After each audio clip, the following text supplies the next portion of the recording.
Bismillahirrahmanirrahim. Nahmaduhu wa nusalli ala rasulihil karim, amma ba'd. Insyaallah pada kesempatan ini kita akan melanjutkan kembali pembacaan kitab Ihya Ulumuddin juz yang pertama, masih berkaitan dengan rahasia-rahasia puasa.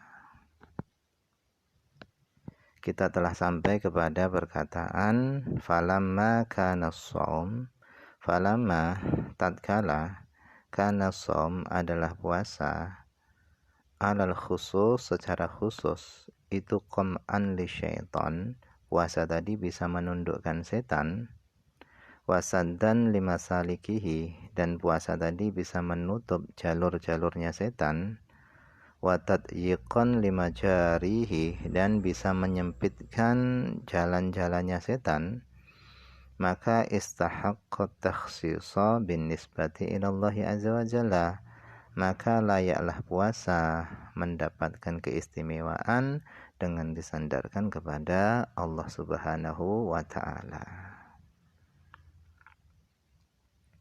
Fa fi qam'i aduwillah, maka di dalam menundukkan musuh Allah itu nusratullah, itu adalah menolong Allah. Wa nusratullahi ta'ala mauqufun ala nusratillahu, dan pertolongan Allah itu bergantung ke atas menolong Allah.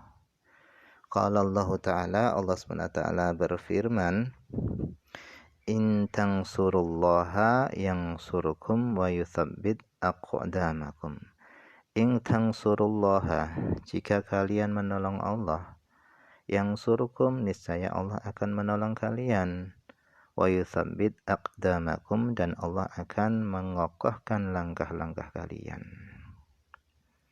Fal bidayatu bil juhdi minal abdi, maka adapun permulaan itu dengan usaha yang keras dari hamba, wal jaza'u, dan balasan bil hidayah, dengan petunjuk, dengan hidayah itu minallah, dari Allah Subhanahu wa ta'ala. Walidzalika, oleh karenanya, qala Allah Ta'ala, Allah SWT berfirman, walladzina jahadu fina lanahdiyannahum subulana, dan orang-orang yang bersungguh-sungguh di dalam jalan kami, benar-benar kami akan memberikan petunjuk kepada mereka kepada jalan-jalan kami. Wa qala ta'ala, dan Allah SWT berfirman, innallaha, sesungguhnya Allah SWT itu la yughayyiru, Allah tidak akan merubah ma biqaumin, apa yang ada pada suatu kaum, hatta yughayyiru, sehingga mereka merubah ma bi anfusihim, apa yang ada pada diri-diri mereka sendiri. Wa innamat taghyiru bi kasri syahwat, dan hanya saja terjadinya perubahan tadi itu dengan menghancurkan syahwat. Faya, adapun syahwat-syahwat itu adalah marta'us syayatin, itu adalah padang rumputnya setan, wa mar'ahum, dan tempat gembalanya setan. Jadi syahwat-syahwat itu adalah padang rumputnya setan dan tempat gembalanya setan. Fama damat sibatan, maka selama tempat gembala setan tadi itu masih subur, maka lam yanqati taradduduhum, maka tidak akan pernah berhenti taradduduhum, mundar-mandirnya mereka, para setan. Wa madamu yataraddadun, dan selama mereka masih mundar-mandir, setan tadi itu masih mundar-mandir, maka lam yang kasyif, maka tidak akan tersingkap lil abdi, bagi hamba, jalalullahi, keagungan Allah Subhanahu wa ta'ala. Wa kana mahjuban an liqaihi, dan adalah hamba tadi itu terhijab an liqaihi, dari berjumpa dengan Allah Subhanahu wa ta'ala.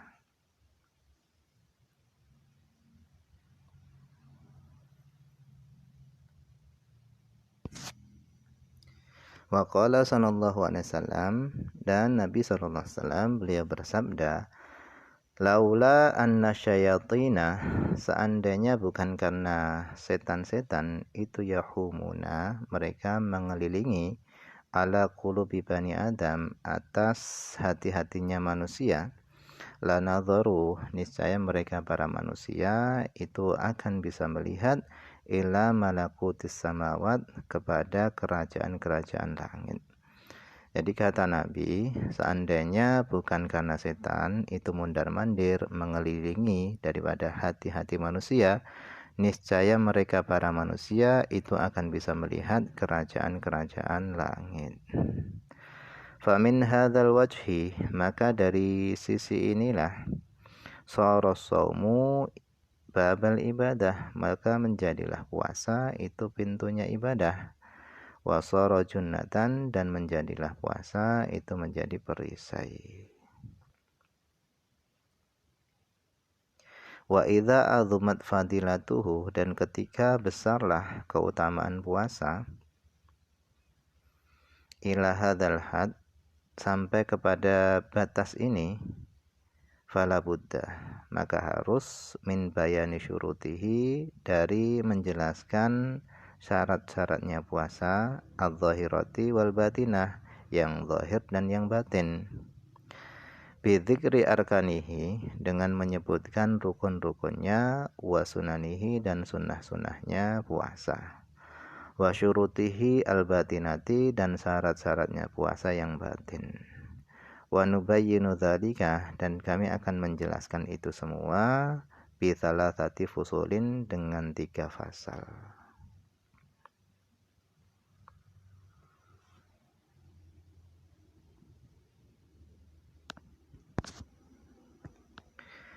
Al-faslul awalu, fasal yang pertama, fil wajibati, di dalam kewajiban-kewajiban puasa, wa sunanidz zahirati, dan kesunahan-kesunahan puasa, adz-zahirati, yang bersifat zahir, kewajiban-kewajiban puasa dan kesunahan-kesunahan puasa yang bersifat zahir, wal lawazimi, dan kewajiban-kewajiban yang harus dilakukan bi ifsadihi, dengan sebab merusak puasa. Amal wajibatu zahiratu, adapun kewajiban-kewajiban puasa yang bersifat zahir, fasitatun, maka itu ada 6. Al-awalu, yang pertama adalah muraqabatu awali syahri Ramadan, memperhatikan permulaan bulan Ramadan. Wadzalika, hal itu, memperhatikan permulaan bulan Ramadan, itu caranya adalah bi ru'yatil hilal, dengan melihat hilal. Fa in ghumma, maka jika hilal itu tertutup dengan mendung, maka fa bistikmali 30 yauman min sya'bana, yaitu dengan menyempurnakan 30 hari dari bulan Sya'ban. Jadi kalau pada tanggal 29 Sya'ban hilal Ramadan itu sudah terlihat, maka besok paginya itu sudah puasa. Tapi kalau pada tanggal 29 Sya'ban hilal Ramadan itu tidak terlihat atau tertutup dengan mendung, maka bulan Sya'ban itu disempurnakan 30 hari. Artinya besok belum puasa. Wa na'ni bi ru'yah al-ilma, dan yang kami maksud dengan ru'yah itu adalah al-ilma, mengetahui. Wa yahsulu dzalika, dan bisa hasil melihat hilal tadi itu biqauli adlin wahidin, dengan ucapan satu orang adil. Wala yathbutu hilalu syawal, dan tidak tetap hilal syawal, hilal bulan Syawal itu tidak akan tetap illa kecuali biqauli adlaini, kecuali dengan perkataan dua orang adil. Jadi untuk menetapkan hilal Ramadan itu cukup dengan ucapan satu orang adil, akan tetapi untuk menetapkan hilal bulan Syawal itu harus dengan ucapan 2 orang yang adil. Kenapa? Ihtiyatan lil ibadah, karena kehati-hatian di dalam ibadah. Wa man sami'a adlan, dan siapa yang mendengar seorang yang adil, wa wathiqa, dan dia percaya biqaulihi, dengan ucapannya orang yang adil tadi, wa ghalaba ala dhannihi sidquhu, dan kuat atas dugaannya sidquhu, benarnya, jujurnya orang yang adil tadi, maka lazimahus shaum, maka wajib baginya puasa. wa illam yaqtil qadi bihi, meskipun qadi belum menetapkannya. Falyattabi kullu abdin, maka hendaknya mengikuti kullu abdin, setiap hamba, mengikuti fi ibadatihi, di dalam ibadahnya, mengikuti mujiba dhannihi, yaitu sesuatu yang mewajibkan dugaannya. Maksudnya adalah mengikuti sangkaan kuatnya.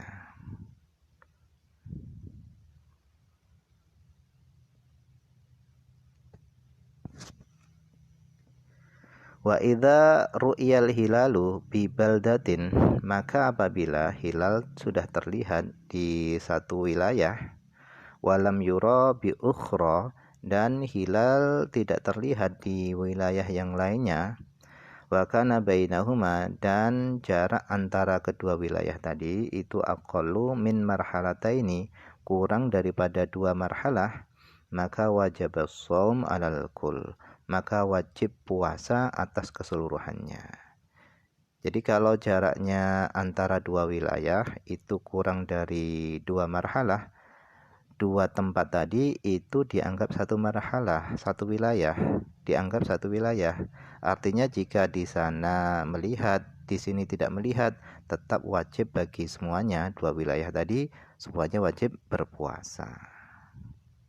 Wa in kana aktsara, dan jika wa in kana aktsaru, dan jika antara 2 wilayah tadi itu aktsaru, itu lebih daripada 2 marhalah, kana likulli baldatin, adalah bagi masing-masing wilayah itu hukmuha, itu memiliki hukum masing-masing.